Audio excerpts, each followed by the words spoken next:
എൻ്റെ എല്ലാ കൂട്ടുകാരും സുഖമായിട്ട് സന്തോഷമായിട്ടും ഇരിക്കുന്നു വിശ്വസിക്കുന്നു.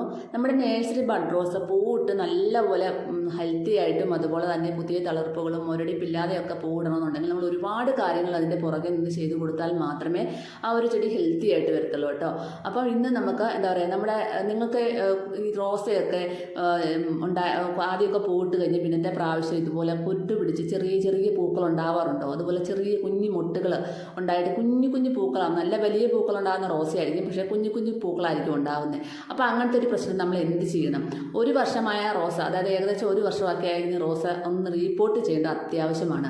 റീപോർട്ട് ചെയ്തില്ലെങ്കിലും ഈ ഒരു പ്രശ്നം മുരടിപ്പ് വരും. പിന്നെ തൃപ്പിൻ്റെ ശല്യം, പ്രാണികളുടെ ശല്യം കൊണ്ടൊക്കെ റോസ മുരടിച്ച് പോകാറുണ്ട്.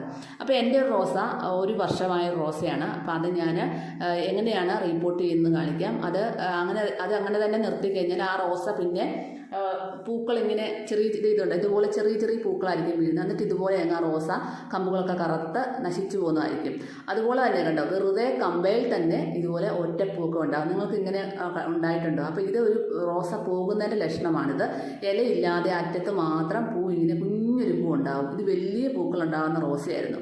അപ്പം ഞാൻ എന്ത് ചെയ്തെന്ന് വെച്ചാൽ, ഇത് എന്നെ രക്ഷപ്പെടുത്തിയത് എങ്ങനെയാണെന്ന് ചോദിച്ചാൽ, ഇത് ആദ്യം ഒന്ന് നമുക്ക് എന്താ പറയുക, ഒന്ന് പതുക്കെ ഒന്ന് നനച്ച് കൊടുത്തിട്ട് നമുക്ക് ഈ റോസ ഇളക്കിയെടുക്കാം കേട്ടോ. ഇത് ചട്ടിയിൽ നിന്ന് കൊട്ടി തട്ടിങ്ങ് എടുത്താൽ ഇളകിപ്പോരും. പക്ഷേ ഇപ്പം തന്നെ ഇളകി വരും, കാരണം നല്ലപോലെ നനച്ച് കൊടുത്തതായത് തന്നെ നല്ലതായിട്ട് ഇളകിപ്പോരുവേ. അപ്പോൾ ഇതൊന്ന് പതുക്കെ ഒന്ന് ഇളക്കിയെടുക്കുക. അതുപോലെ തന്നെ നമ്മൾ ചെടിച്ചട്ടി എപ്പോഴും ശ്രദ്ധിക്കണം, നല്ല ഹോളുള്ള ചെടിച്ചട്ടി തന്നെ എടുക്കണം. ആദ്യമേ ചിലപ്പോൾ കുഞ്ഞു ചെടിച്ചട്ടിയിലൊക്കെ നട്ടാലും ഈ ഒരു പ്രശ്നം വരും കേട്ടോ. അപ്പോൾ എൻ്റെ തൊട്ടപ്പുറത്തിരിക്കുന്ന റോസ ഉണ്ട്, അതൊരു ചെറിയ ചെടിച്ചട്ടിയിലാണ് നട്ടേക്കുന്നത്. അതും ഇനി മാറ്റി ഒരു ശകലം മുഴുത്ത ചെടിച്ചട്ടിയിലോട്ടാക്കി മാറ്റണം. റോസയ്ക്ക് നല്ല വേരോട്ടം നടക്കണമെങ്കിൽ വട്ടത്തിൽ വിസ്താരമുള്ള ഒരു ചെടിച്ചട്ടി തന്നെ ആയിരിക്കണം നമുക്ക് എടുക്കേണ്ടത് കേട്ടോ. അപ്പം ഞാൻ ഒന്ന് മാറ്റി വെച്ചിട്ടുണ്ട്. മാറ്റി വെച്ചതിന് ശേഷം ആ ഒരു മണ്ണ് കളഞ്ഞില്ല, മാറ്റി വെച്ചു. ആ ഒരു മണ്ണ് നമുക്ക് വേണമെങ്കിൽ കുറച്ച് വേറെ രീതിയിൽ ട്രീറ്റ് ചെയ്തെടുക്കാം. അപ്പം ഞാനിപ്പോൾ കുറച്ച് മണ്ണ് നന്നായിട്ട് മിക്സ് ചെയ്ത് നേരത്തെ ഒരാഴ്ച വെച്ചിട്ടുണ്ടായിരുന്നു. അപ്പോൾ അതെങ്ങനെയാണ് ചെയ്തതെന്ന് ഞാൻ കാണിക്കാം.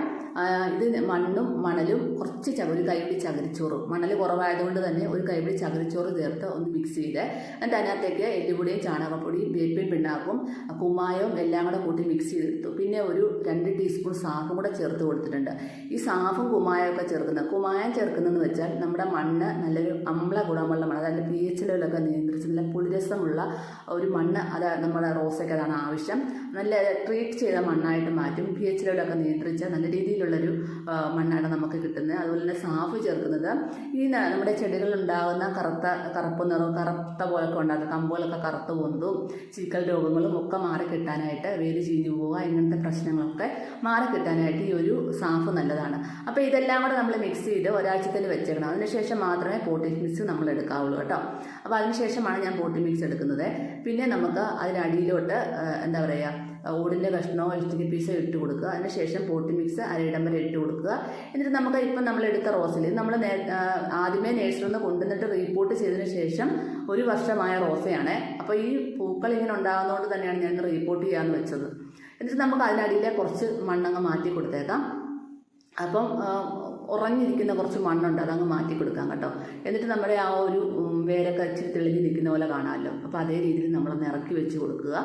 അപ്പം ഇറക്കി വെച്ച് കൊടുത്തതിന് ശേഷം ബാക്കി പോട്ടി മിക്സർ ഇട്ടിട്ട് നമ്മുടെ റോസ നന്നായിട്ടൊന്ന് ഫില്ല് ചെയ്തെടുക്കുക. എന്നിട്ട് നല്ലപോലെ എന്താ പറയുക, ബഡ് ചെയ്തതിന് തൊട്ട് താഴെ വരെ പോട്ടി മിക്സ് ഇട്ട് കൊടുക്കുക. ഇത് നല്ലൊരു ഇളക്കമുള്ള പോട്ടി മിക്സാണ്. നല്ല രീതിയിലുള്ള ഇളക്കമുള്ള പോട്ടി മിക്സിൽ നമ്മുടെ ആ ഒരു റോസാറ്റിയുടെ വേരോട്ടം നടക്കത്തുള്ളൂ. വേരോട്ടം മുരടിച്ച് പോയി കഴിഞ്ഞാൽ പിന്നെ ആ ചെടികളും മുരടിച്ച് പോകും കേട്ടോ. അപ്പോൾ ഈ റോസ നോക്കിയാൽ നല്ല ഹെൽത്തി ആയ ഒരു കളർപ്പൊക്കെയാണ് വന്നിരിക്കുന്നത്.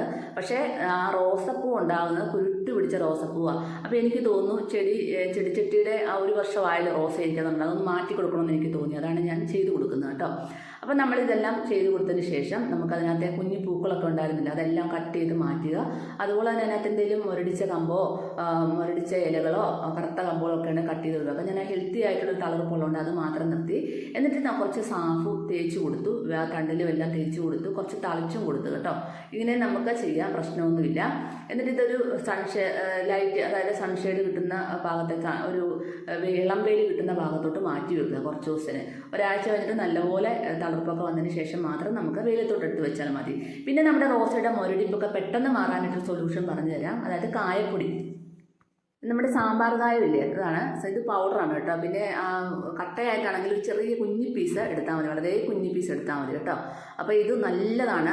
കട്ടയാണെങ്കിൽ കുറച്ചും കൂടെ എഫക്റ്റ് കൂടുതലാണ് കേട്ടോ. ഇത് പൊടിയായിട്ട് കുറച്ച് എഫക്റ്റ് കുറവാണ്, എങ്കിലും കുഴപ്പമില്ല. അപ്പോൾ ഞാൻ ചെയ്ത് കൊടുത്തപ്പോൾ എനിക്ക് നല്ല റിസൾട്ട് കിട്ടിയൊരു സംഭവമാണ്.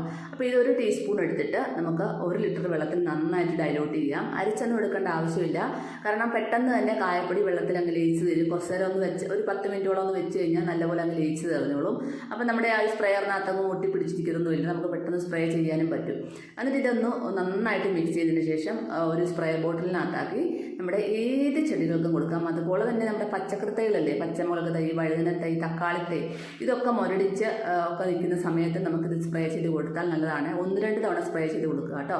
മുരടിപ്പുണ്ടെങ്കിൽ ഒരു 3-4 പ്രാവശ്യം സ്പ്രേ ചെയ്ത് കൊടുക്കുക, ഇല്ലെങ്കിൽ ഒരു 2 തവണ 2 ദിവസം കൂടുമ്പോൾ 2 തവണ സ്പ്രേ ചെയ്ത് കൊടുക്കുക. എപ്പോഴും സ്പ്രേ ചെയ്ത് കൊടുക്കുമ്പോൾ ഒരു വൈകുന്നേരം മാത്രം സ്പ്രേ ചെയ്ത് കൊടുക്കാൻ ശ്രമിക്കുക കേട്ടോ.